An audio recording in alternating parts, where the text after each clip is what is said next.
Hey YouTube, my name is Eve the Weave. Like, share, and subscribe, honey. It's been a crazy weekend. Happy belated Mother's Day to all of the mothers. It's Tuesday because you know I'm always in the dark room. And it's Monday. Well, I'm trying to record this on Monday, but pineapples. But I seen an interview. When I was in therapy, they was talking about a new case, allegedly. We gonna say allegedly, and I'm gonna just keep it real with you. I don't believe this case with this lady with the Joe Biden. I think her name is Tara Reid. All right. So another accuser claims that Joe Biden sexually assaulted her, and it happened so long ago. When I first heard it, I was like, "Are you fucking serious?" That's exactly what I said. And come to find out, she don't have no police report. She used to work for Joe Biden in his office or whatever. She only told one girl.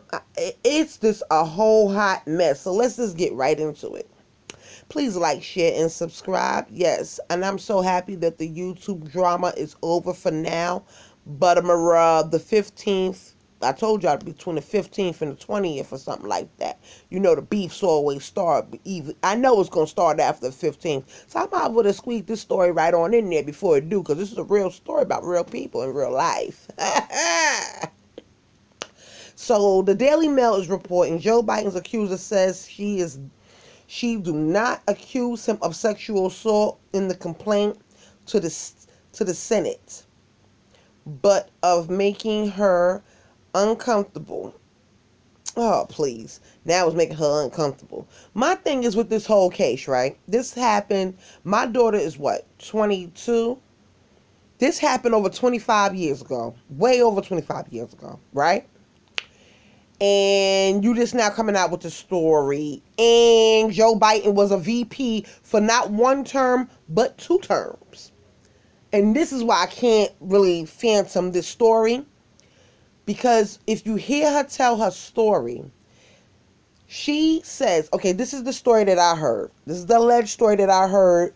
I was looking at The View, and this story happened to be on The View. Let me not get into the Daily Mail stuff. Let me tell you exactly what I heard from The View. Okay, she told her story, and she's describing in details or whatever about the wall. Like, it was a whole hot mess. You see, I can't even get the words out because it was like, are you serious, lady? That's the way I felt. Matter of fact, can I just go to The View? Let's see if she's here. Let's see. Hold on 1 minute, guys. Because it's this crazy. The whole thing is this crazy. I wish I can just pull up a clip from The View, but it's not even on. I would have thought they would have had it on the Daily Mail, but they didn't, which is kind of, I'm not mad at that. But that clip from The View, as she was telling her story, okay, one of the workers in the office, Joe Biden must have been going to the gym, or he came from the gym, but he forgot his gym bag in an office room in the office. He was headed out the office. So somebody told Tara to go give Joe his bag. Now, the reason why I already have a problem with that part right there, because in this clip, you have to go see if you see it on The View. Is this crazy? Because I really want to pull it up for y'all. Hold on 1 minute. Okay, I found her interview on CNN, and I found one on the Today Show. I really want to play both of them for y'all because I want to see if she switched up her story. So let's play the one for CNN first. So I don't be playing no games around here. The former congressional staffer who is accusing former Vice President Joe Biden of sexual assault is speaking out in a new interview. Tara Reid opened up about her alleged experiences on Capitol Hill back when Biden was a senator and about who she told. CNN political correspondent MJ Lee has the breaking details. And MJ, what did she say? Well, Brooke, for the most part, she reiterated what she has previously told CNN and other outlets. She described this alleged sexual assault by Joe Biden in 1993 when she was working as a Senate aide on Capitol Hill, back when Joe Biden was a senator.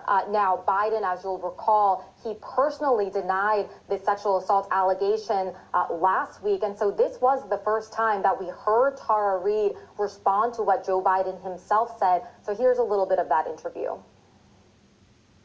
If he's watching this, what do you want to say to him? I want to say, you and I were there, Joe Biden. Please step forward and be held accountable. You should not be running on character for the President of the United States.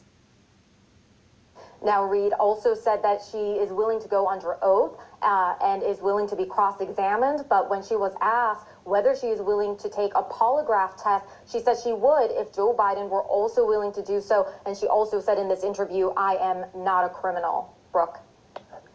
Now that we're understanding, that there is new reporting related to Reid's old divorce records, right? Walk me through what we now know.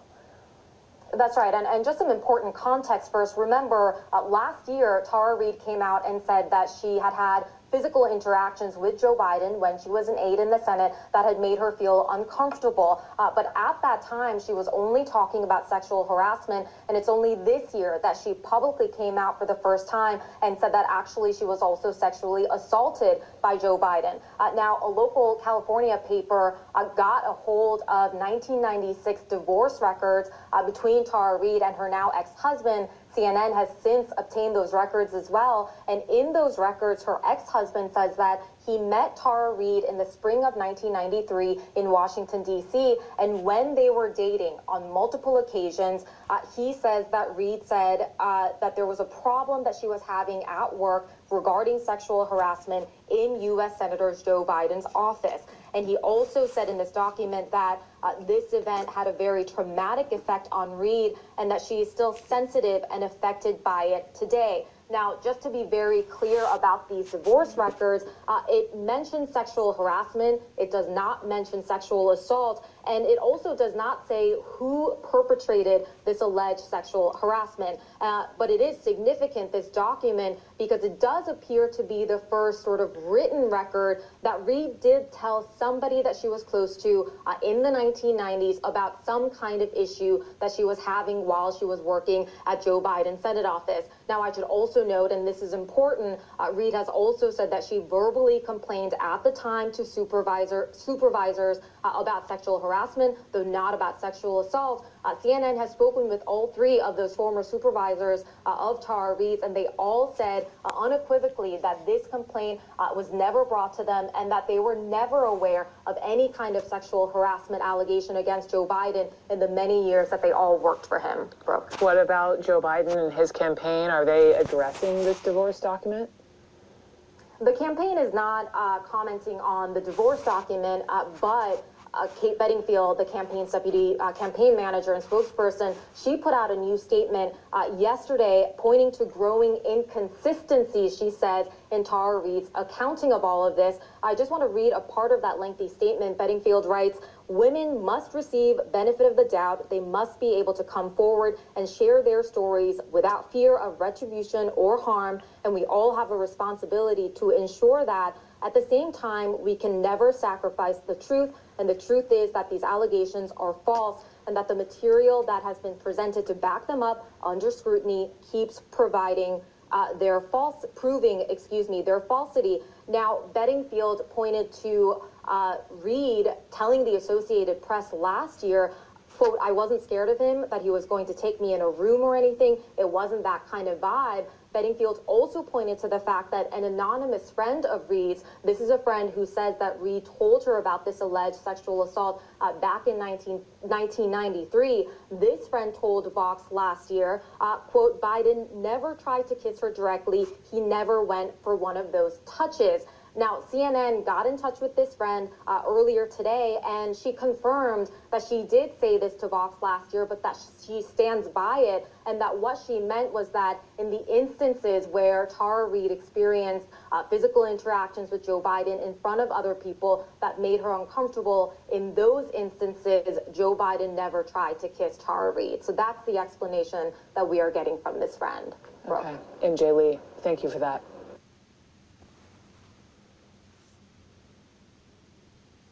Now, with that, that's from CNN, and that was posted on the 8th of May, right? Now, when she describes, now, let me go back to the story that she said at hand, because I want to see if I click on this button, is she going to say that same story again?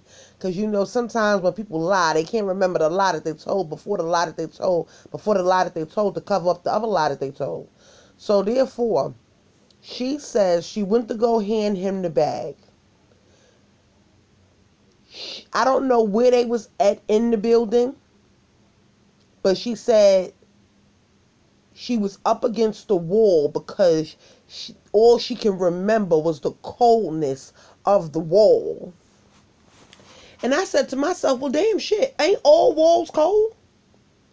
When you are inside of a building, right, inside of a building, and you go to touch the wall, ain't it cold?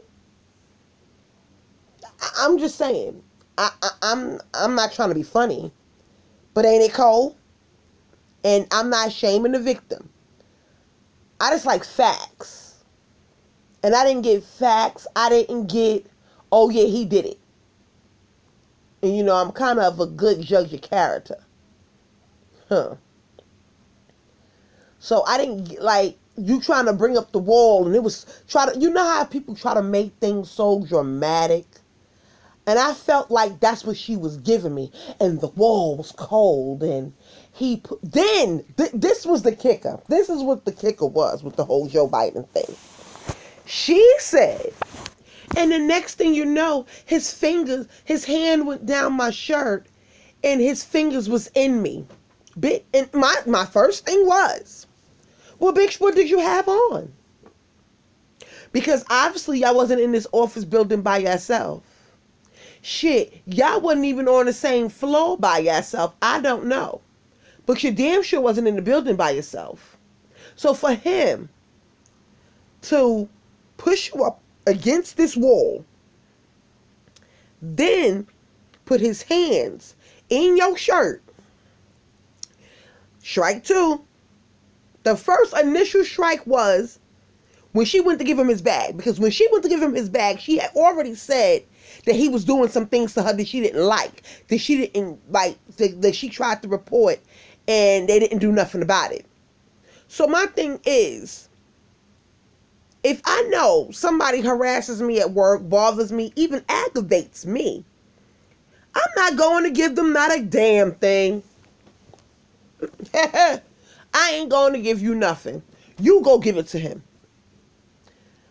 No, I don't want to be near him. You go give it to him. That's what she should have did. If this man has harassed you before the whole incident with the gym bag and everything, why would you then go give him his gym bag? I didn't understand that. Right there, she fucked up. She lost me. I was done.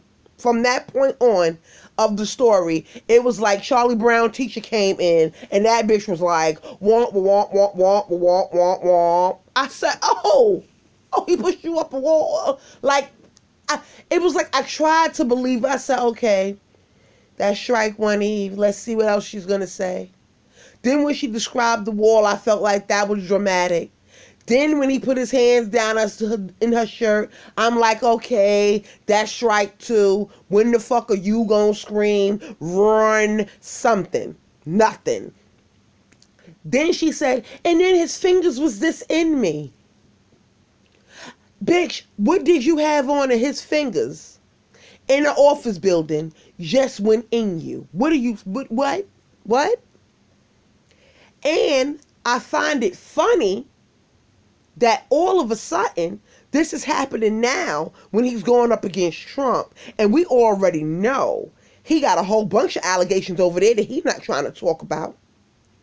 Oh wait, my bad. He's busy dealing with a crisis.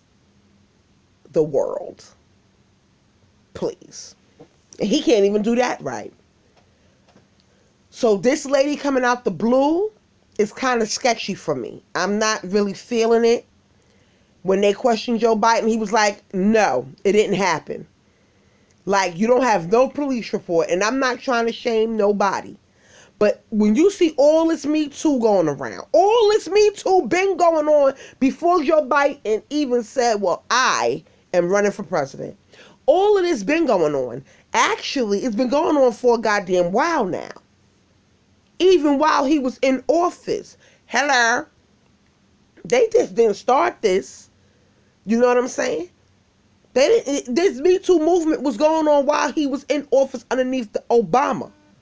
So if you felt like you would have came out, you would have thought she would have came out when Obama was in office. But she didn't.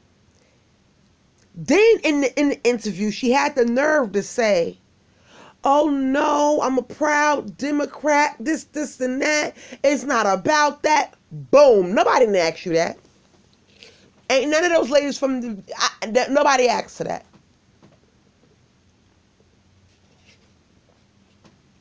See, let me tell you something.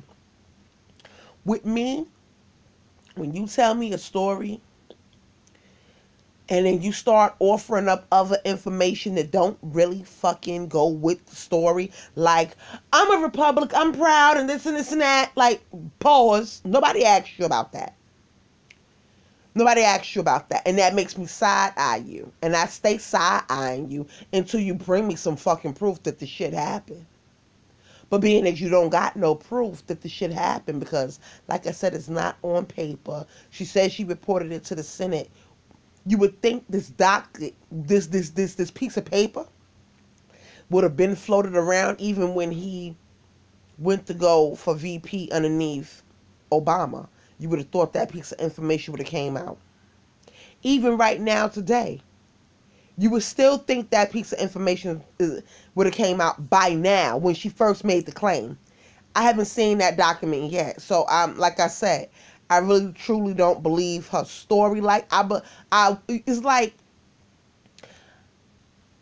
I don't want to believe it's a lie. You know what I'm saying? But it's like, damn, you giving me everything to be like, nah, you can't. The story sound a little shady. So I don't know. Now I just looked up here and I found a video from The Hill, and it dropped 3 days ago, and it says bombshell developments, court documents go with the claims of Tara Reid. She calls on Joe Biden to drop out. I want to say this so bad. Why would he drop out of a race and y'all beloved white man that y'all voted into office ain't drop out and he's been impeached? But I'm just saying. Anywho, allegedly impeached because he's still working. I ain't never seen a job where you get fired, but you gotta stay there. I ain't never seen nothing like that. But let's listen to this.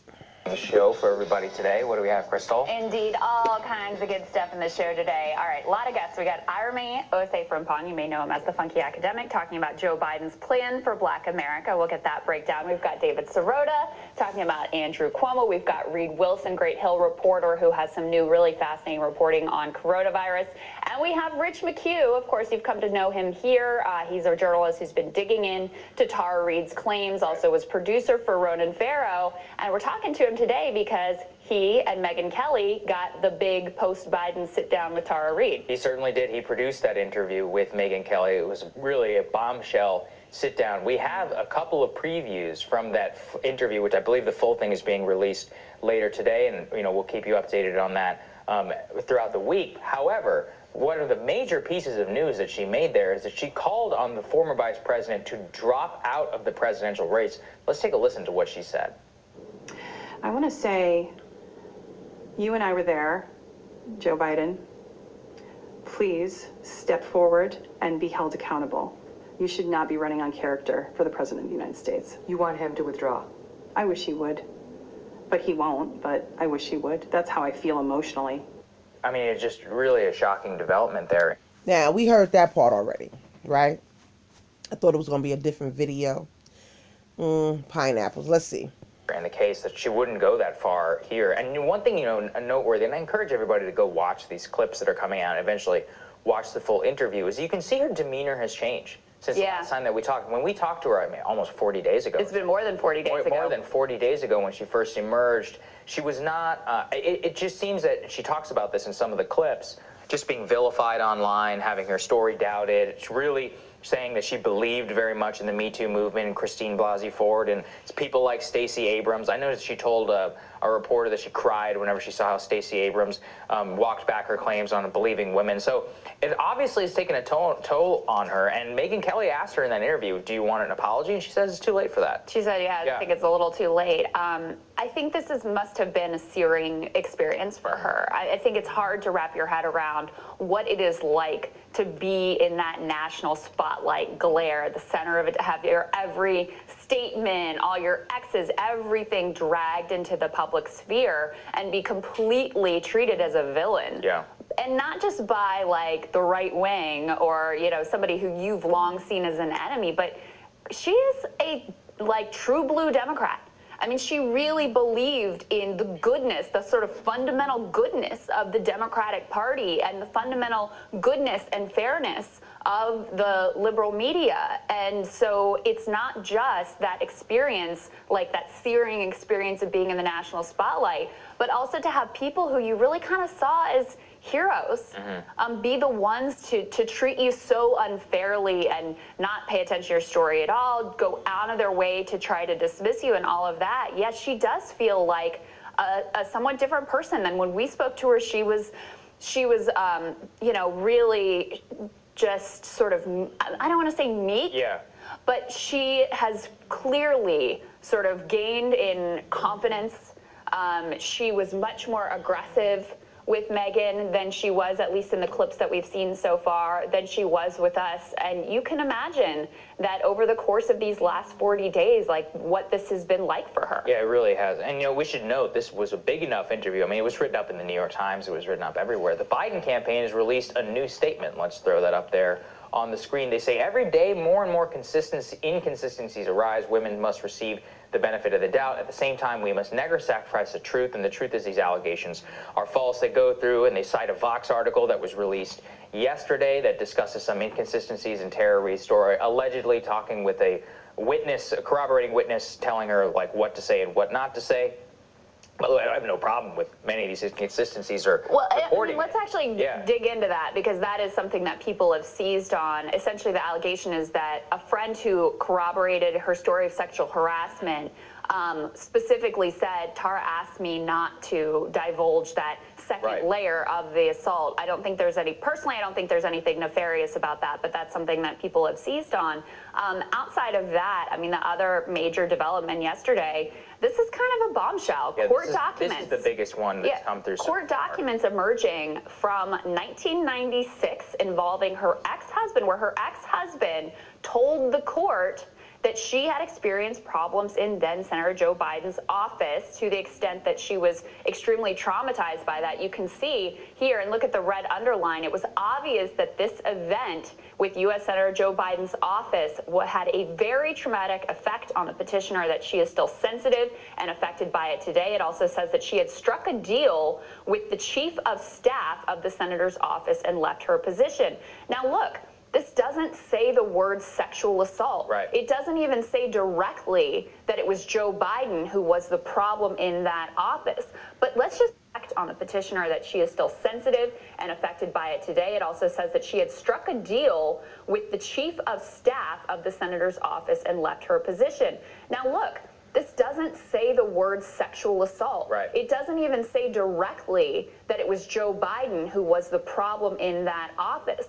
But let's just keep in mind with all of this, Joe Biden has denied that any of this happened. He's not just saying, I didn't sexually assault her. He's saying, I didn't harass her. No one ever even complained in his entire tenure in the Senate. No one ever even expressed concerns. And this document speaks very much to a different reality. Yeah, this is the real issue, is that when you have a blanket denial and you have your office say absolutely nothing ever happened. And right. now, look, what do we have evidence of? We know Tara's mother called into Larry King and said she had a real problem in this office. She told her ex-husband enough so that he mentioned it in a divorce filing. She told some friends that something had happened. She never specified this. So something, look, she took away something enough in order to tell her ex-husband, friends, mom, something happened to Tara Reid. Whether, I mean, look, we have no proof described as a whether very that's true or not. traumatic a very traumatic experience. Moment. We don't know what that entailed. We don't know what the details of that were. But the problem is that the Biden campaign has basically boxed themselves in, saying not only was there no sexual assault, there was no sexual harassment, there was no claims, there was no retribution, there was nothing that happened in this office whatsoever. She never even expressed a concern to anyone in the office. And that just seems very hard to believe. Very hard to believe. I mean, look, we know, we see him on camera, all of these awkward, way over the line, uncomfortable exchanges. To believe that no one throughout his tenure, as many decades in Washington, ever expressed one concern. We also know Tara says that when she complained about the harassment, and she does not say that she ever told anyone in the office about assault, but that when she complained about the harassment, she was punished. She was reassigned. Taken off the intern coordinator. And in fact, multiple interns from that time have come forward and said, yeah, she was managing us, and then she was suddenly reassigned. It's another piece of this that the Biden campaign has never been asked about, and they have never tried to even explain what happened. No, they haven't. Look, and the real part of this too is the media handling of it, because, and I think we have given fair ground at this point. It's pretty clear that she felt that something happened to her enough that she told a whole lot of people back when she probably didn't have anything to gain for. Like, it seems very hard to think that somebody in 1996 she was going planting the seeds and planning this thing all the way forward. So this is the long arm of Vladimir Putin, Sagar. Yeah, I know. There is incontrovertible evidence that she was telling people that something happened to her. And you know what? That's enough. And this is the thing. It is far more credibility than Christine Blasey Ford ever brought to the table. Right. Ever. There was no evidence that a party with her and Brett Kavanaugh ever even occurred. And on this... I'm just saying, I feel like they want the president that's there now, number 45, they want him near that second term. My thing is, they want him to be, first of all, we got a whole pandemic going on, right? And you know what he worrying about? He worrying about his campaign trail and when he can get back on the trail to do his campaign and telling people to put Lysol in their bloodstream, allegedly. Let me just say allegedly, child. Like, he's not wearing a mask. And then now, CNN is just reporting that the vice president's secretary has COVID. The valet has COVID. So people in the security team has COVID. And then they was talking about on The View today, why did the vice president come into work? Like, now the old guy, I always forget his name, that Trump had speaking for him, he's supposed to be a doctor or whatever. He was around certain people, so he's in quarantine for 14 days. Why is it that people in the White House are not wearing masks and stuff of that nature? Why are they not wearing those type of things? But yet, your president shows up to a press conference with goggles on. Nigga. Nigga. Are you serious? Is this a lot of things with this whole pandemic? I can sit here and make 5 videos off the rip right now that I don't like. And ill validate, and I can go and just like go in all day, but I'm not. But let's get back to this woman. More evidence have to come to the table than her ex-husband saying, oh, something did happen to her. I can't. I need to see a co-worker from that office. I don't need to see them. Because at this point, I don't know what to believe anymore, because anybody can be paid off, okay? Anybody can be paid off to say any fucking thing at this point in life when it comes to this Me Too movement. When they don't want you up high, they knock you dead out the motherfucking box with this shit right here. And it's sad, because a lot of people is making a lot of claims, and then you be side-eyeing it like, so now the court of it don't even matter in the court no more. Once somebody come out on social media, do interviews and say certain things about you, it's like, oh, you automatically guilty. Fuck proven innocent. You are guilty. Because other people saying they believe this person. And another one says they believe this person. So she can get anybody to go cover it up. Do y'all think it's a money grab? Because I believe it's a money grab. And I believe they're still want Joe Biden in the office. So somebody's paying somebody to come out. Because like I said, where has she been at all of this time? This case is older than my daughter. Joe Biden served 2 fucking terms. 2 as vice president. And now this, all of a sudden when he's going up against this man right here, it makes no type of fucking sense. And as far as the government is concerned, I believe they do anything to get their way. Just like this COVID. Now, on to my next story, because it has something to do with certain allegations that people are making, because you know you can't say certain words on the tube, honey, because, honey, I just don't know. You just can't say those words. Where's my next story? My next story is a story today that I was in a chat. I was in a chat room. And I was just listening. You know how you just be everywhere because you big brother. So I was in Storm Monroe's chat, and he was interviewing, allegedly, Meek Mill's first baby's mother. And it was crazy. Like, the chat was crazy. Some people was like, already... because the story that she told, like, she didn't hold no punches. She told everything. And it's sad. It's real sad. So let me go to the clip of the Storm Monroe, because I'm only going to do a little bit of it, because I don't want nobody to say I'm stealing their content for clicks and views. You know how these YouTube streets can get. But I'm not denying where I got the story from, so I don't even understand why it would be a problem. Because ain't nobody taking no food out of nobody's mouth, honey.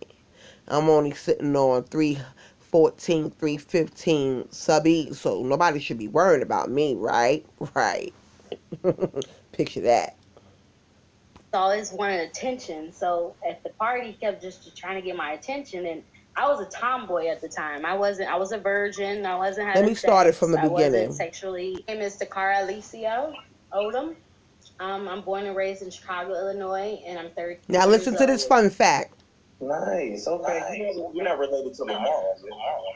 Yes, he's my cousin.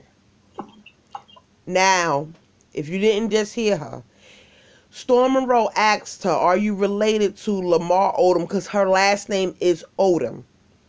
She says, yeah, that's her cousin. Right. It's a small motherfucking world, okay? Because in this same interview, she said the lady from Blackish, the one that plays the mother, the one that's always in everybody's movies, I love her. I always forget her name, though. She said that's her aunt.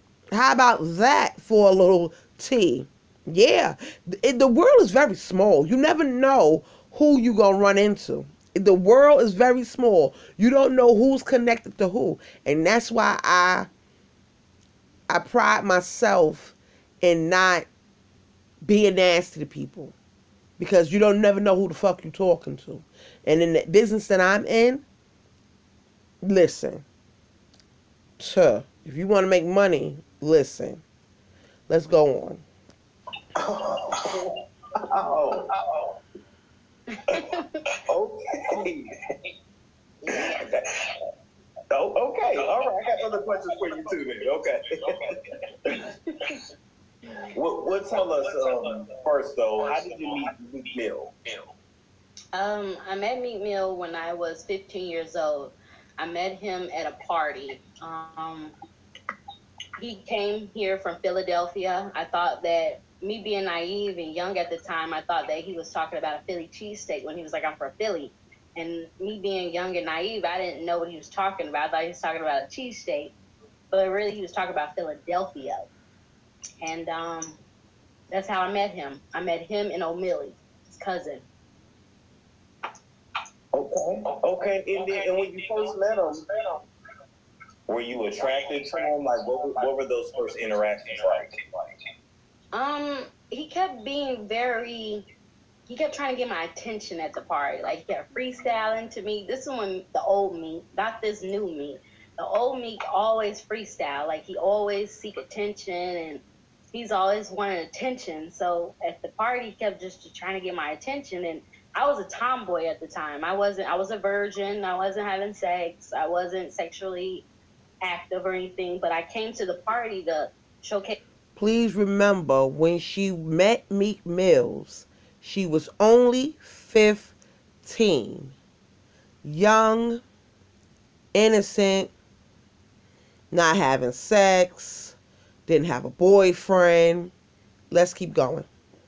My talent, because I like to freestyle and I like to sing as well. So I thought it would be a good thing for me to, enjoy myself.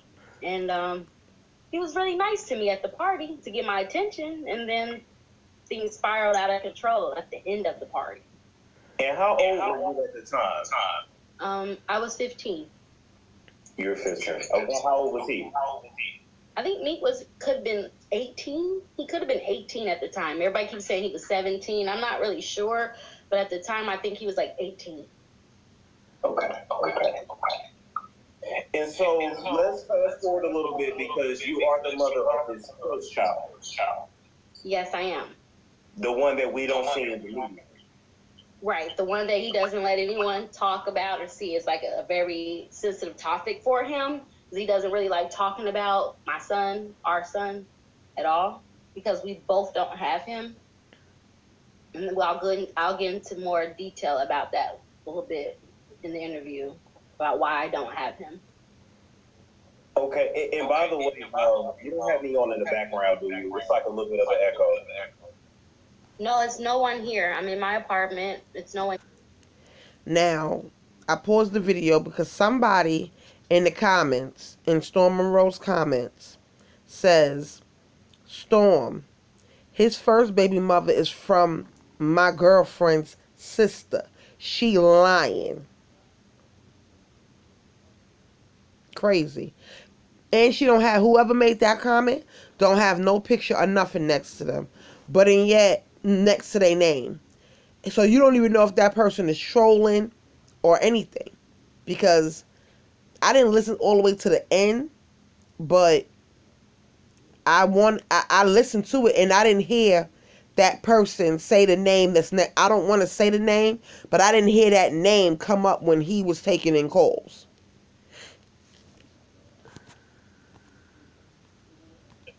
Here in Chicago. Nice, okay. Oh, they said it's on my end. Okay, hold on one second. Hold on. Now, She says she gave birth to Meek Mill's first son in Chicago. Okay? In Chicago. Now, this boy is a teenager. I repeat, I will not be flashing his face all over the tube. That's what we not gonna do. Okay? She told us his first name in the interview. His name is Evan. But I'm not gonna be flashing. You can go to her Instagram and you can see the boy. Okay? And the boy resembles Meek Mills and his mother at the same time. But he does resemble Meek Mills. I have to go and look at it again, but he does resemble Meek Mills. Well, I'm only going to answer the question that you asked me. If I sit here and explain from word and detail, like graphic detail, different things that happened to me, if you're ready to listen, then I can do that. But it wasn't a relationship. No, go for it. Yeah, the floor is yours. Okay. Now, I want y'all to keep an open mind. Nobody's judging nobody. I want y'all to listen to her story, and I want y'all to hit me in the comments. Listen to her story real clear, and tell me what you think. It really wasn't a relationship. It was more of him trying to get my trust for him to take advantage of me. That's how I feel. It wasn't that he really wanted to be in a relationship or wanted me. I feel like that he looked at me as a victim. And what was going on in your life where you were still a victim? Well, at the time when we were talking at the party, he asked me, where do I live? And I told him at the time I was living in a group home for kids. I was a homeless kid. The streets was my home. I stayed in and out of group homes. I was a ward of the system. And my family never loved me. They never wanted me. So they kicked me out when I was 13 years old and put me in DCFS. And me and one of the girls at the group home decided to go on one. And she was like, I heard about this party. Do you want to go? And I was like, yeah, I want to go. I'm tired of being in this place. And so me and her decided to go on run. So we got all dolled up and we left and went on run. And we went to this party that she introduced me to, and he was there with O'Milly. And I remember kicking it with them for a little bit. And I just remember him handing me a sweet drink. I think at the time we was drinking apple vodka. Okay. And at that time, he put something in my drink. I don't know, because I remember I was fine before I drank the liquor, like the cup that he gave me. I was fine. And once I drank it, I started feeling woozy, like really dizzy. And I told him I needed to lay down. And he was like, well, I'm going to help you. Me and my cousin are going to help you to the back room. And he did. And they laid me down on this mattress in the back room. There was no furniture in that room, just a mattress, just a dirty fucking mattress. Excuse my French, but it was just a mattress on the floor. And I laid down, and all I remember just going in and out of consciousness, and the rest is history. Okay, so we're alleging that basically you were taking advantage of him. No, I was raped at the party. He took advantage of me when I was knocked out of the drugs that they put inside of my drink, and they took advantage of me. He raped me, and O'Milly raped me. So it wasn't just Meek Mill raping me; it was O'Milly as well. But the last person that was on top of me that I can remember was Meek, and he shook me really, really hard and told me to go to the bathroom. And I went to the bathroom to clean off because I kept feeling something running down my leg and a lot of pressure, and I kept feeling dizzy and just feeling sickly. And I was like, what's going on with me? I was fine before I drank this shit in a cup. And when I came out the bathroom, everybody was gone. And I kept trying to look for the girl that I came to the party with. She wasn't there. It was like she dipped on me too. So I felt like it was like a Kanika Jenkins situation where all her friends left her at the hotel to freeze in the freezer. I felt the same way, but they left me and abandoned house party and I didn't get any help. Like, I left out that house by myself. I just went back to the group home, and I kept that secret to myself because I wasn't sure if anything really did happen to me because I didn't have a witness or I didn't have anyone to talk to. So I didn't know if anything happened to me or not. So weeks went by, I kept getting sick, and I kept trying to figure out why I'm getting sick. And that's when the DCFS people at the group home, they took me to the hospital and did a pregnancy test, and they said she doesn't have any STDs or diseases, but she's pregnant. And I kept trying to figure out how the hell I get pregnant. So it confirmed that something did happen to me at that party. And Okay. Okay, y'all. Meek Mills. You sitting over there worrying about Takashi, and your ass should be worrying about her and finding your kid and all that other stuff. But you know how that go. It's crazy. It is bananas in these fucking streets. You sitting over there worrying about 6ix9ine, and you got bigger fish to fry. Not only that,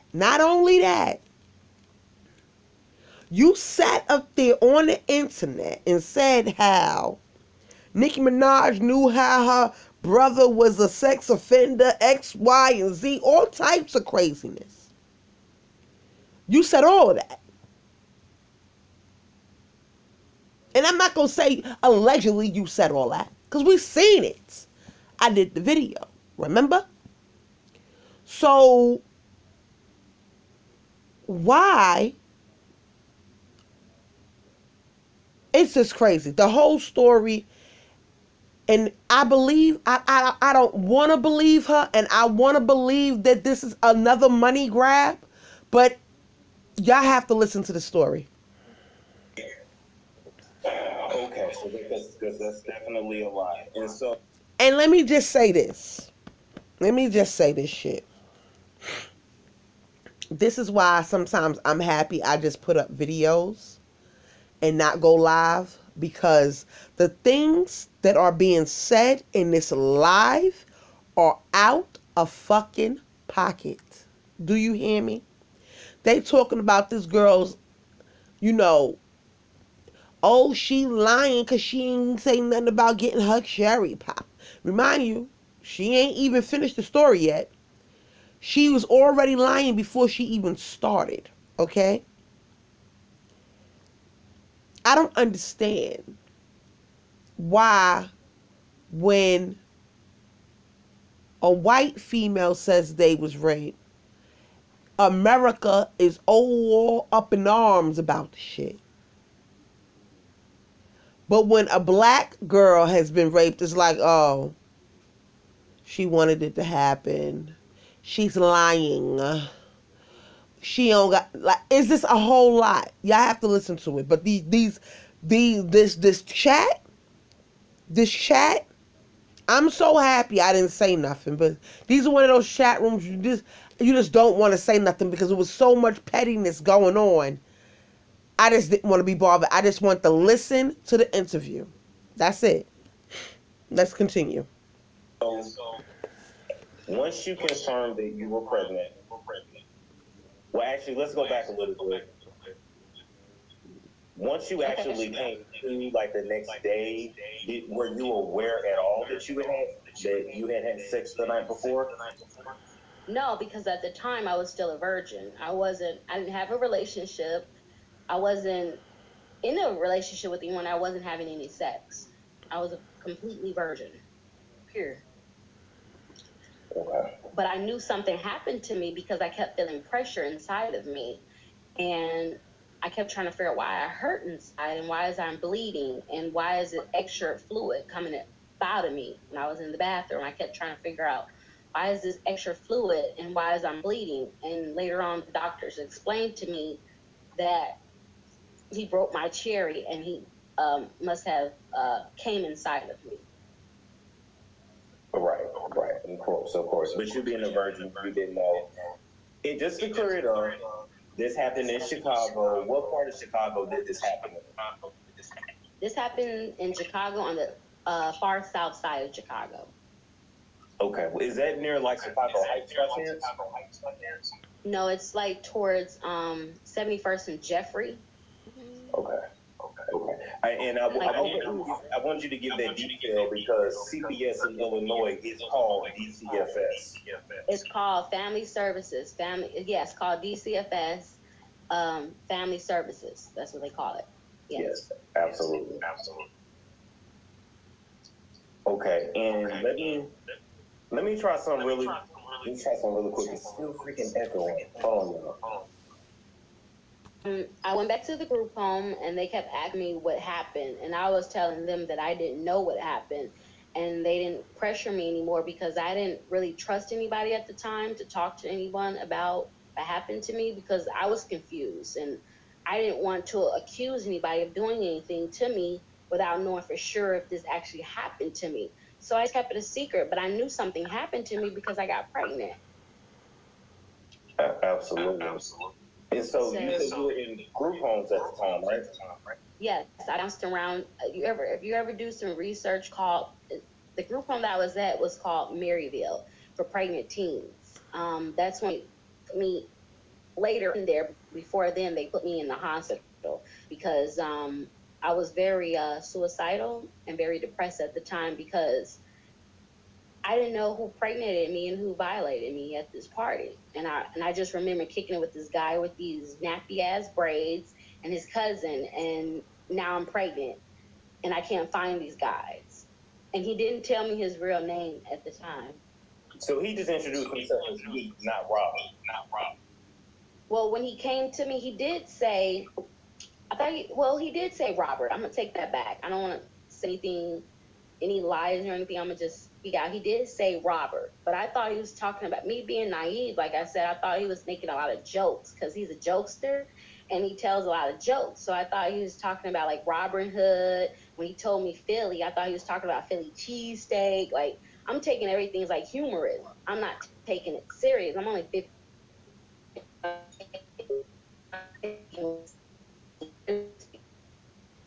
They have a lot of internet issues. Oh, hold up, you buffering. But the gist of the whole thing is, now I'm gonna just tell you what she says, and then you can go on Storm Monroe's YouTube channel. The reason why she does not have her son is because now we know if a social worker says one word that you are mishandling your child the wrong way, we all know it does not have to be true. But if they feel like you don't know no better, they will dog you and they will take your kid. And that's exactly what they did to her. She was young, no family, nobody was showing up to court with her. She was fighting to get back her kid. She still is. And it's a sad fucking shame. It's a sad shame that she was railroaded by a lot of people in her life. And it all goes back to her family members. It's a sad, sad shame. Because we would not be sitting here talking about this if they didn't throw her to the wolves. It's sad. And then come to find out, the other two baby mothers got issues with her and all types of things. So I must come out of this interview and we gonna go to her Instagram because she wrote something on Instagram and I was like, oh, okay. So let's go. I go to her Instagram. She posted April 24th. She posted 3 pics. It got 27 likes. And here's what she's saying. And 8 comments. Here's what she's saying. I never knew that my life was going to change the way it changed tremendously. When I gave birth to Meek's first son, I've always wanted to be a wife instead of a baby mother. It started with me, and it rests is history. With the last two, Philly has their own Aaliyah lookalike. And she's talking about the first baby mother. I mean, not the first baby mother. I guess the one now. I'm not too sure. And the other one is, she's saying Fabe. She's showing. Let me show you the one she's showing. She's showing that one. Right? She's showing that one. And she's showing this one of Meek Mill's baby mothers. And this is the young lady that we are talking about. Okay? Okay, and I have met both of them. They were not nice to me, and they will never accept or love my son by Meek. They don't want me or my son to be a part of the family, but it's a little too late for that. So now they compete and compare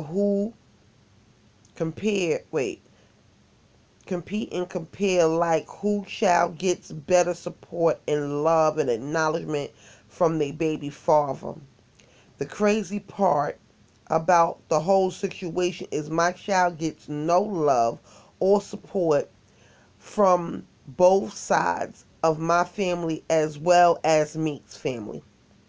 I feel like my child is missing out on so much because of the selfishness of others and more. I tried to work things out. The more they wanted to keep me and my son down in a hole like we all in a cell block, we have no voice. If I don't talk about me and my son, nobody would ever know about us. I've never experienced so much hatred and jealousy in my life towards me and my child until I gave birth to my child.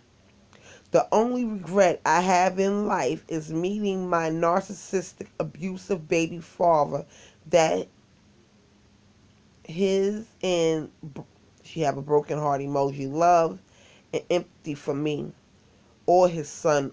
I will never understand why my baby father chose to not give his firstborn son a chance in life to love him.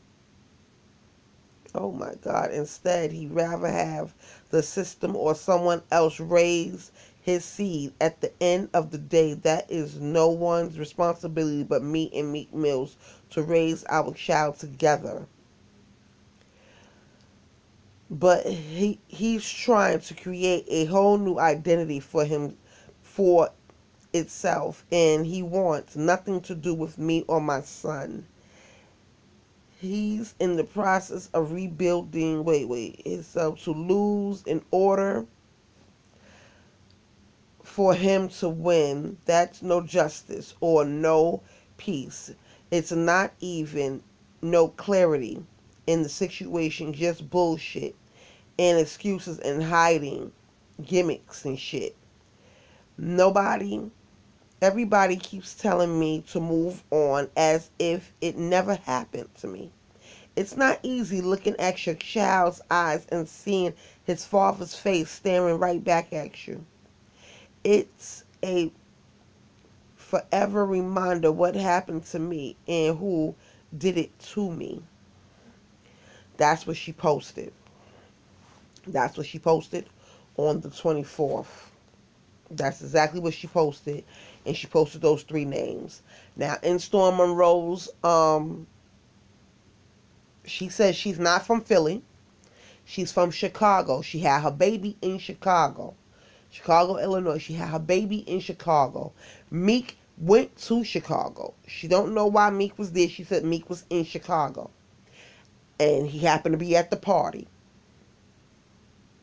And they passed her cup, allegedly, had something in it, and all of a sudden she started feeling sick, took her to the back, they did what they did, allegedly, and she popped up pregnant. Now, it's a horrible story, And this person has a police report. She says she went to go make the police report years later, and they told her that it might not stick and they can't really open it and all this craziness, which is crazy to me because y'all opening up all these other famous people cases. Why y'all just can't investigate her case? It's weird and it's crazy what some cops are willing to work on and what they not willing to work on. You understand what I'm saying? And it's a sad situation. But I'm looking at the little boy, and you know I love looking at a hairline, but I can't see it, child. I can't see it.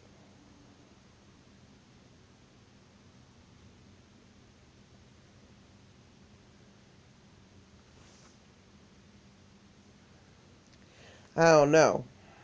You know, Mari, we go for the hairline. But this is a sad situation right here, what happened to this young lady. It's a sad situation. It really is. And you can tell that she's young. Not too young. She's over 18 now.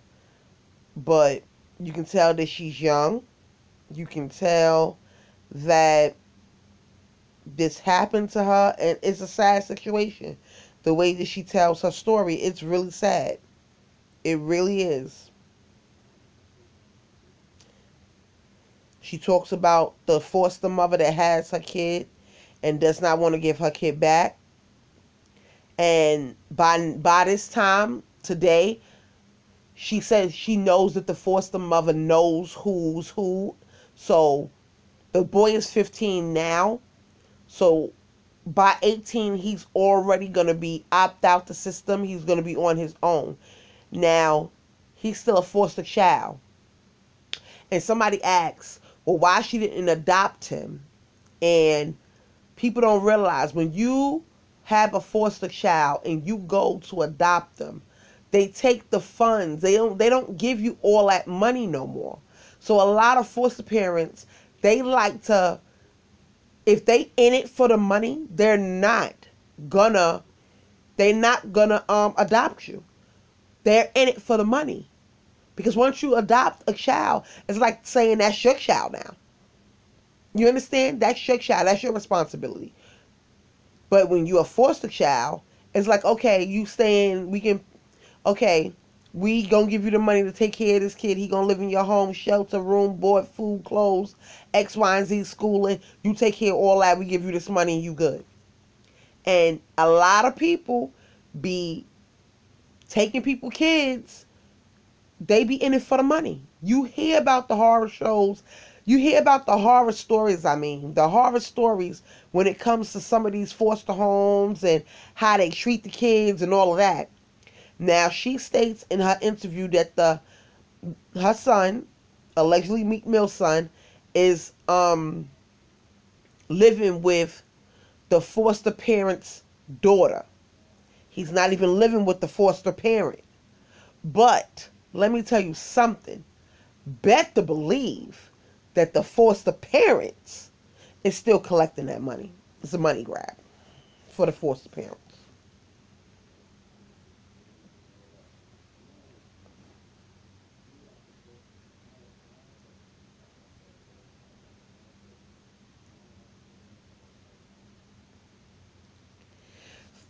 Now, I'm looking at a post from February 1st on her page. See, it says, Philadelphia really went out their way to find my son's foster family. They even talked to the foster lady. She put her name in there. The lady that has custody of my son, shaking my head. She's spreading more lies about me, saying I was on drugs, saying the worst of the worst about me. She never have anything positive to say about me. She ain't going to talk about how we met at a park so I could take pictures of my son with my other son. She don't want to talk about the good shit. She only wants to bring up false statements about me that has never been proven. I have never been convicted of no crimes. I have no criminal background, no felonies or whatever. My son was taken away from me from a false allegation, never ever been proven, no evidence to prove it, that he was neglected or abused. If I abuse my son Evan, why in the hell am I not in jail and charges with felony of beating a child? Can y'all tell me that?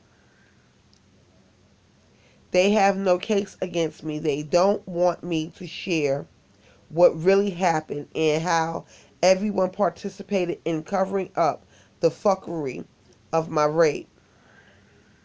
The foster mother will do whatever it takes to keep Evan away from me because she's jealous of my relationship I want to have with my son. She wants to come up off my blessing that's my child. The more I fought for my child Evan, the more the lady fought me to keep my child, and that's in God's heaven the fucking truth with the prayer hand emojis.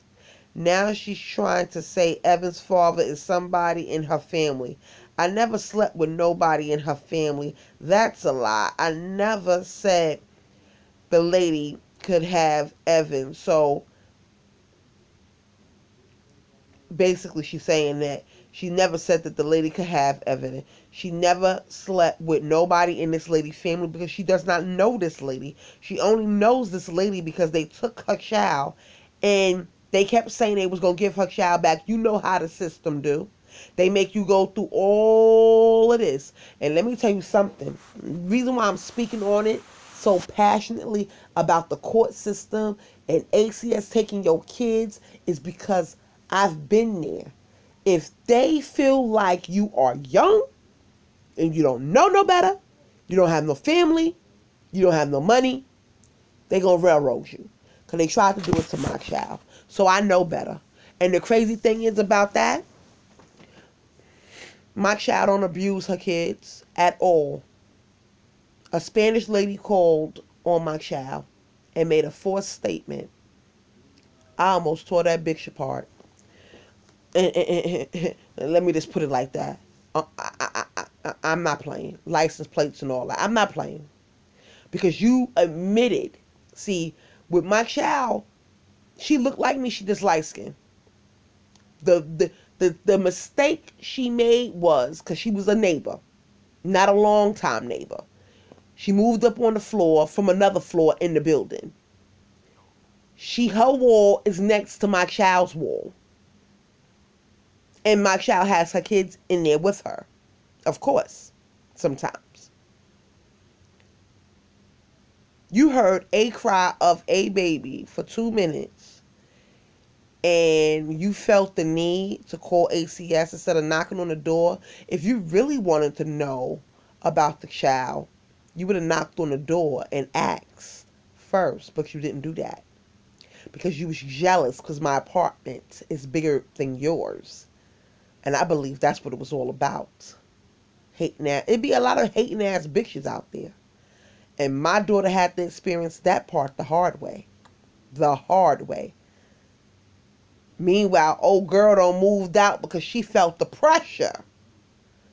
She already knew what type of time I was on. But ACS itself, they did a lot of bullshit with that case. And I know what she's talking about when it comes to ACS railroad and young. They thought my daughter was a teen, like a preteen, so they can railroad her. No. I said my daughter is 21. We are not fitting to do this, and you are not fitting to railroad mine. And if I wasn't there for my child, I think they would have got her. Straight like that. I think they would have got her. The crazy thing is, I told my child when ACS first knocked on my door, I told her, I said they're gonna try to get you. I said this is New York City, baby, and people just don't just those type of people. They sit at their desk, they wait for cases to come in, and if it's an easy case, open and shut, they like to prolong shit like that because guess what? I found out because I have a lot of clients, and one of my clients worked for ACS.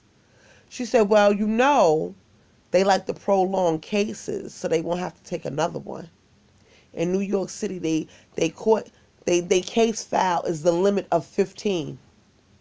So if they close one case, that means they have to pick up another one. And if they have an easy case in you, why would they close that case? Because the next case, they might have to do some real work, and they be afraid of that, honey. So I understand exactly what she's saying about the court system and everything, because I experienced it firsthand, honey. And let me tell you something. You talking about recorded conversations? I recorded every conversation we ever came across them people. And if we didn't have those tapes, I think they would have got us. I think they would have got us. Visits, phone conversations, document everything. Everything. Because I noticed, now I'm telling y'all a whole story about me, right? I noticed once that it looked like the case might be closing, and we had a black judge, thank God. She was not playing with them neither. Once they looked like the case was about to close, I became a pothead. Oh, Miss Ellis, you have to go take a drug test. And I'm like, for what? Oh, because you stated that you smoke weed sometimes. I said, you heard what did you hear the sometimes part? They didn't want to hear that. So the judge looking at me like, are y'all kidding me about this young lady smoking a little bit of weed? She said, Miss Ellis, I said, I'll take the test. God is good all the time. Because like I said, I do smoke weed sometimes. Not all the time. Sometimes. You know they took a motherfucking hair strand, honey. 2, 3 motherfucking times. And you know that motherfucking test came back negative. So now they went from my injury to my foot. Oh, you say you do therapy and you take pills. What pills do you take? Are you a pill popper? Because we might need you to go in this institute to, to reform you because, pills is a hard thing to kick. I said, let me tell you something. I had to bring in my pill bottle one time to the courtroom. And at that time, I had Percocet and 1800 Motrin at the same time because I didn't want to take Oxy.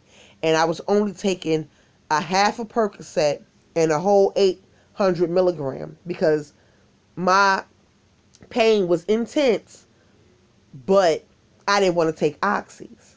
You understand what I'm saying? So that's how I would, do that. But I never was a pill popper. So sometimes I would cry through the pain.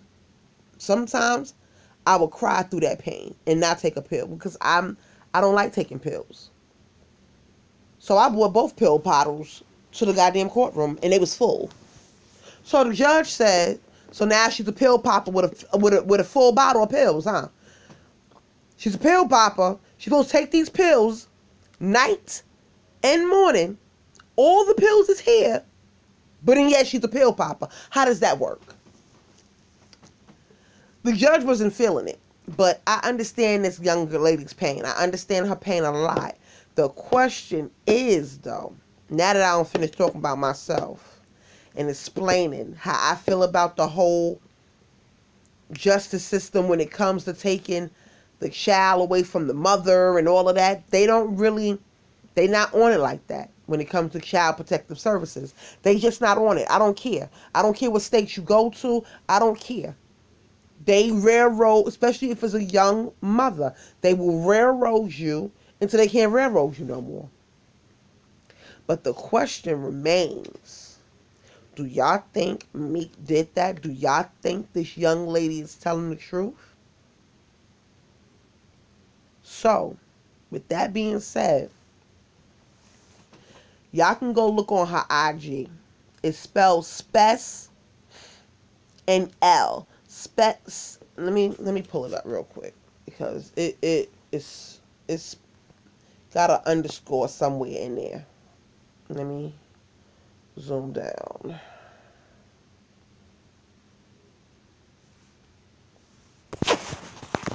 That is her IG account. If you want to go look at the son, you can go look right at it because he's there, and she does have him with the kids, with her other son in the park, like she says, taking pictures. So she's not lying about.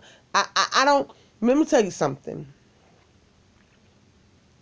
I know people that lie, but to tell a half a lie and then put some truth to it, it's like putting 2110, they say. So like I said, the court system, I believe her. The whole thing with the foster mother acting funny now because she knows who the little girl is. She knows the background of the little girl. Well, she's not little no more, but she knows who this young lady is. And if I keep your son, who's allegedly a famous rapper's son, and you Lamar Odom's cousin, and such is your aunt, that's a money grab. It's a money grab. That's a money grab. Because the foster mother's probably hoping and praying that is Meek Mill's son. And he'll come save his son and give her something to make everything go away. And it ain't going away because Meek Mill's never even mentioned this young lady before because he don't want it to be in the news like that. Because even after she had the kid, he's seen her again at another party. And the friends told her, step out. You know, somebody want to see you, step outside. And she said she was drinking a little bit. She got frustrated. She went to court or something that day. She got frustrated. This is when she's like 20, 21 now. She said she seen Meek again. Meek was with his sister and somebody else. And they asked her about the baby. She said, allegedly, Meek Mills asked her about that baby. Y'all have to go listen to Storm Monroe's interview. I don't want to put the whole thing up there because I don't want nobody to say I'm trying to steal their content. But it's a damn good interview. It's a damn good interview. I gotta say so myself. It was a good interview. I just didn't like the comments that was going on in the interview.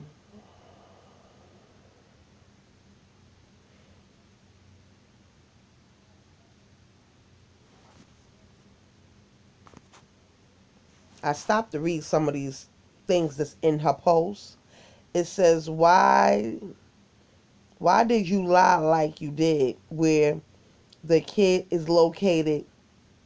He's in fucking Chicago. You a lying ass bitch. I know everything now. That's your son. You had simple opportunity to get him back. You only showed up to 2 visits. They adopted him because his father is their family member. His father died. Bitch, you a liar. Case closed. I got your son's address and phone number. I was on the phone with the foster lady. That is not Meek's kid. They know you crazy. That's why you not getting your son. Dumbass bitch. Keep lying on niggas about shit like that. You might get smoked.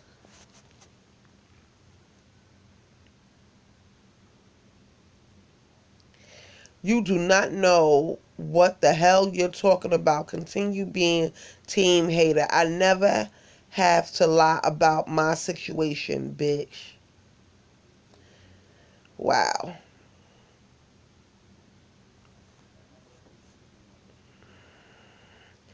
Keep doing You know who got your son, you lying ass bitch.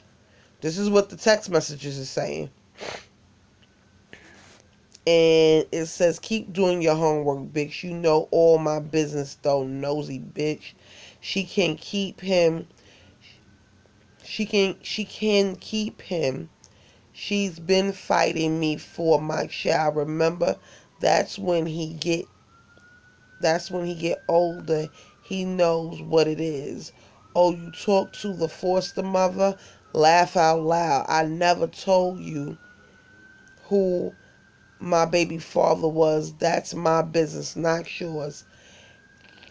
Keep being a snake and reaching out to the lady that got my son. Y'all want to hurt me, but you can't. I know my own situation. You can't tell me nothing. I don't know about my life. You okay? And if that's a threat, I will definitely use all this in court. Talking about I'm going to get smoked. Wow, a real hater. Bitch, I don't care what you use in court. I ain't Meek. You won't ever see court. That man or those people won't paying you no mind. Bitch, please. You know exactly where your kid is at. Lies. Now, this is the young lady. Lies. Force lady did not want me to see him. So what's her excuse now? She won't let me see him now. So what's her excuse? Somebody else. You trying to lie like somebody just took your kid and you just so distraught and can't do shit about it. From 3 months to 2 years old, what was you doing? Being a drugged up ass whore. I'll beat you the fuck up, bitch. Better ask my city about me. I step in Meek about just just ask Meek about me. I never said she could have my kid. She took my kid, bitch. That lady been on bullshit with me. Well, come to my city and get killed, bitch. My whole city knows me. Never did drugs, boo. Stop the lies. Keep believing the foster lady that has someone else's child. That's what you do. Okay.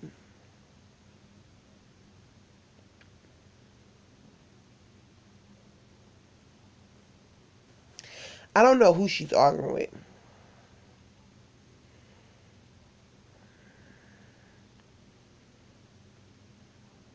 Because she put up a picture. Whoever posted this posted a picture. And that's Meek with the hoodie on. And these are all the text messages I'm reading to y'all. But I'm really not understanding the whole meaning of, yeah, that's me, bitch. Like, I'm not getting it. I see a lot of people in the picture. A lot of people. Let me see something. And it won't let me tap on this person. I don't know. So yeah, that's me, bitch. She can say whatever she wants. She like about me. I do not care. I told you I know him like that. Fuck out of here. I know for sure he has never met you in his life. Get the fuck out of here. Oh, I'm supposed to be scared. Bitch, I bet I won't get smoked. I got big steps around me. Got plugs and connects whore real ones. Ooh, I'll beat the fuck out of you. I'm known for beating dumb bitches like you the fuck up. You're just mad because I have a baby with Meek Mills and the foster lady is keeping my son away from me because she's a jealous bitch. She's evil. She wants to come off my blessing with my child. At the end of the day, he's still my child. So fuck you and fuck y'all. I know that's right, honey. Whoever it is, she cursed the shit out of them, honey. She cursed the shit out of them. This young lady never had no support. This young lady never had no support.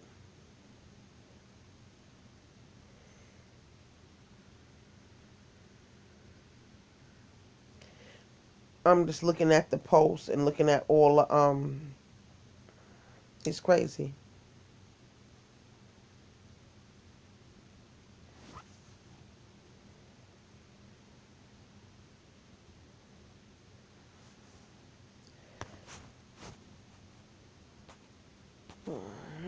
People are saying in the comments, keep your head up.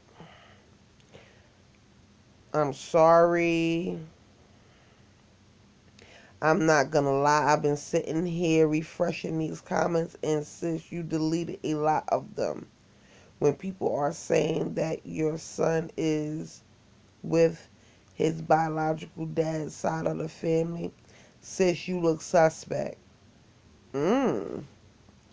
So she must have been, see, this is, pause. I seen something just now. Thought I did. Well, look at God. Look at, when did I say this post was? When did I say this post was, though? When did I say this post was? Hold on. February 1st, right? That's why it's always good to look in the comments. I said this post was February 1st, right? Let me scroll up. I'm going to tell y'all why. Okay. Keep your head up, sis. Da, da, da, da, da. I click on, you know how when somebody has a whole lot of comments underneath a comment on Instagram, you click the previous replies. And under previous applies, honey. Why is he Tasha K in the motherfucking shit in the motherfucking comment, bitch? See what I'm saying? See what I'm saying? See what I'm saying? See what I'm saying? His name is Robert Rameek Williams. He chose to be called Rameek because it sounds more hood, considering where he is from, than Robert did. Whoa.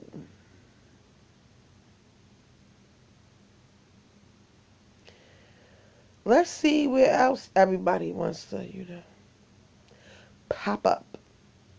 Hold on. She says to somebody in the comments, when the person told her about the whole middle name and all of that stuff. I'm not going to reveal the person name in the comments. That's understandable. I remember when Robert had wore braids, baggy clothes, and he had a silly personality when I first met him years and years ago. He kept telling jokes, freestyling to me to get my attention at the party. That's how we met. And the rest is history. A lifetime of nightmares. I wish he would have really gotten a chance to really know me and love me instead of using me and took advantage of me and left me.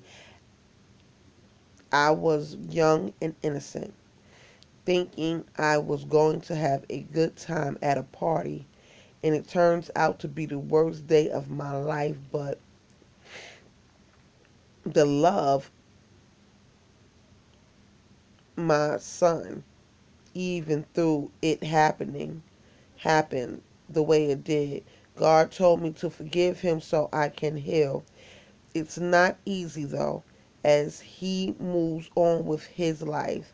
I'm stuck with a broken and angry child that hates me and does not understand what's going on, and it's all on me because it's my child and it's my fault. I was only 15 years old when I first met me.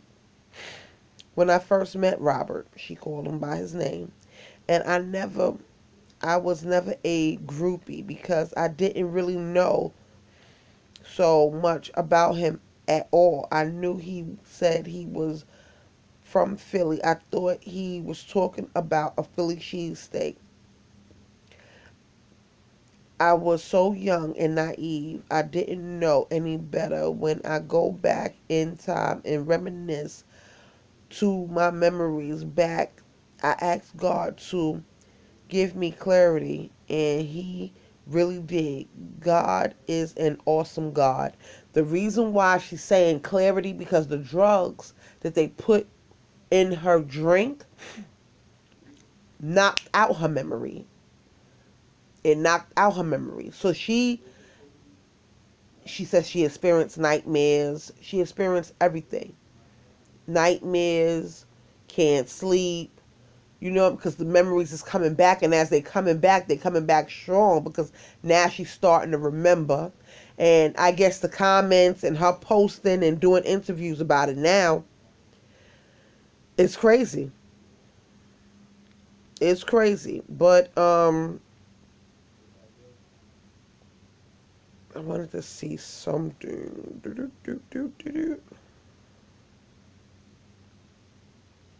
Because somebody added Tasha K. That's what happened. This person added Tasha K and her at the same time. Let me see why. The First Lady is not my family.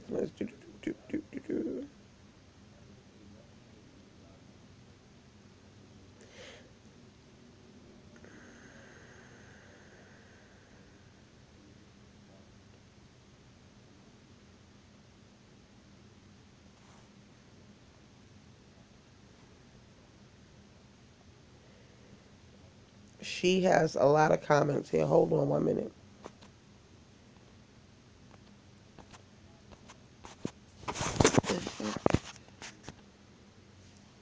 What I was looking for was the person that added Tasha K and this young girl.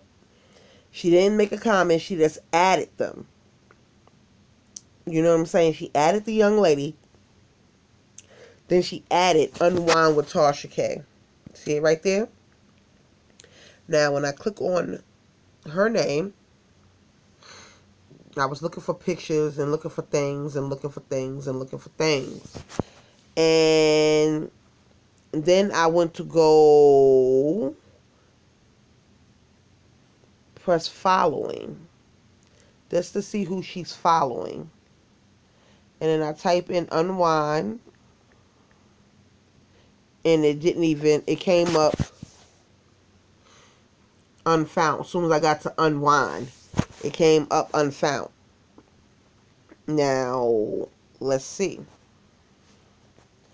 if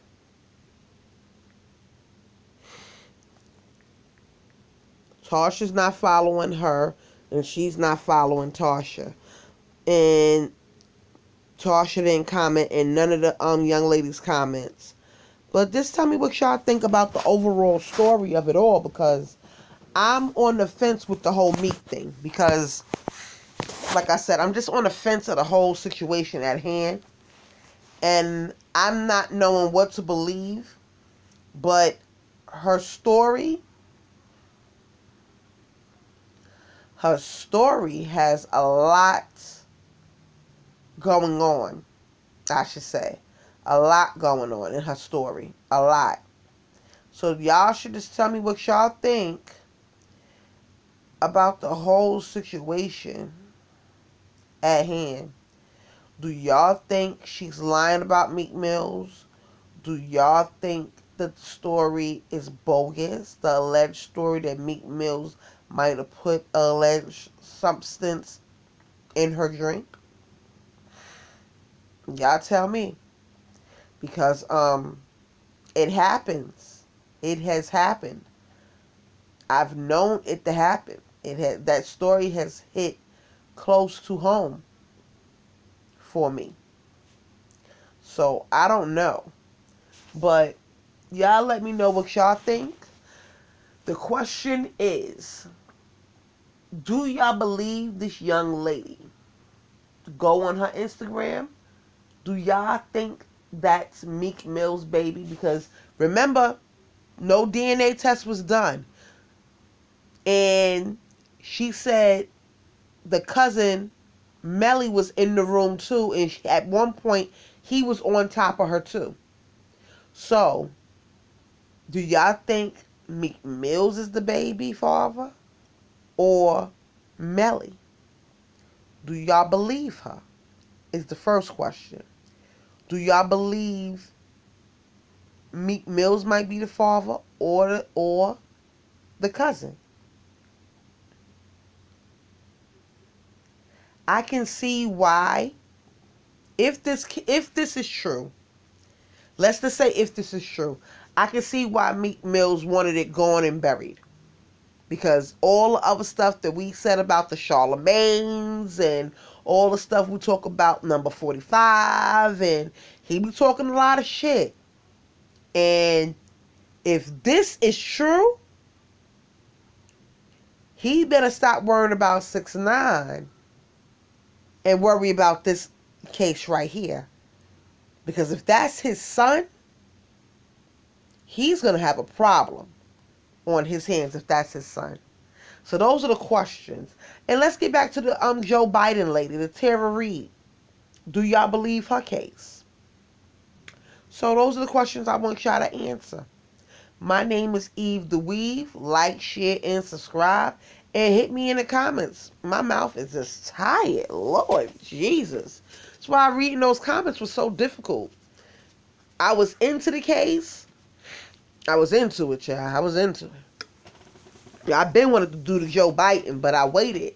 And look what I waited and look what I got out of it. Sometimes it's just best to wait and not just jump on a story all the time. So, because this is going to start circulating, like I said, my name is Eve the Weave. Like, share, and subscribe. And I'm going to try to go to sleep, YouTube. Later. Bye.